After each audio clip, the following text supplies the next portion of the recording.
आपण पाहत आहात संघर्ष नायक न्यूज, जनतेला न्याय मिळवून देणारं हक्काचं एकमेव न्यूज चॅनल संघर्ष नायक न्यूज। माजी मंत्री माननीय विश्वजित कदम साहेब आणि सांगली जिल्ह्याचे खासदार माननीय विशालदादा पाटील यांची कौलापूर येथे महाविकास आघाडीचे उमेदवार माननीय तानाजीदादा सातपुते यांच्या प्रचारार्थ सभा पार पडली। मिरज विधानसभा मतदारसंघाचे शिवसेना उद्धव बाळासाहेब ठाकरे, राष्ट्रीय काँग्रेस, राष्ट्रवादी काँग्रेस, शरदचंद्र पवार गट मित्रपक्ष, महाविकास आघाडीचे अधिकृत उमेदवार माननीय तानाजीदादा सातपुते यांच्या प्रचारार्थ कौलापूर येथे माजी मंत्री माननीय विश्वजित कदम साहेब आणि सांगली जिल्ह्याचे नवनियुक्त खासदार माननीय विशालदादा पाटील यांची सभा पार पडली।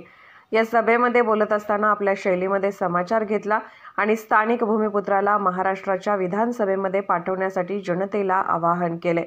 सर्वच कार्यकर्ते पदाधिकारी यांना सुसंवाद साधण्याचे मार्गदर्शन करून कमी कालावधीमध्ये प्रचाराची गती वाढवून घरोघरी मशाल पोहोचवण्याचे पदाधिकारी व कार्यकर्त्यांना मार्गदर्शन केले। अनेक मान्यवरांची भाषणे झाली।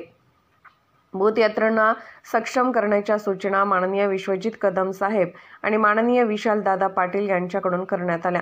महाविकास आघाडीच्या सर्वच घटक पक्षामध्ये एकसंघ राहण्यासाठी समन्वय साधण्याचे आवाहन करण्यात आले। माननीय तानाजीदादा सातपुते यांच्यासारख्या तरुण, तडफदार, उच्च विभूषित मिरजेच्या नागरिकांचे प्रश्न विधानसभेमध्ये आक्रमकपणे मांडण्यासाठी मान्य तानाजीदादांना आमदार म्हणून आपण महाराष्ट्राच्या विधानसभेमध्ये पाठवणे फार गरजेचे आहे। माननीय तानाजीदादा सातपुते महाविकास आघाडीच्या सर्वच घटक पक्षाचे प्रमुख पदाधिकारी, शिवसेनेचे जिल्हा प्रमुख माननीय संजय बापू विभुते साहेब, राष्ट्रीय काँग्रेसचे प्रदेश उपाध्यक्ष माननीय प्राध्यापक मोहन वनखंडे सर, शिवसेनेचे जिल्हा संघटक माननीय बजरंग भाऊ पाटील, शिवसेनेच्या नीता आवटी मॅडम तसेच गावातील सोसायटीचे चेअरमन, व्हाईस चेअरमन, ग्रामपंचायत सदस्य, पदाधिकारी, प्रतिष्ठित मान्यवर व मतदार बंधू भगिनी मोठ्या संख्येने उपस्थित होते। संघर्ष नायक न्यूज चॅनलला लाईक करा, शेअर करा आणि सबस्क्राईब करा।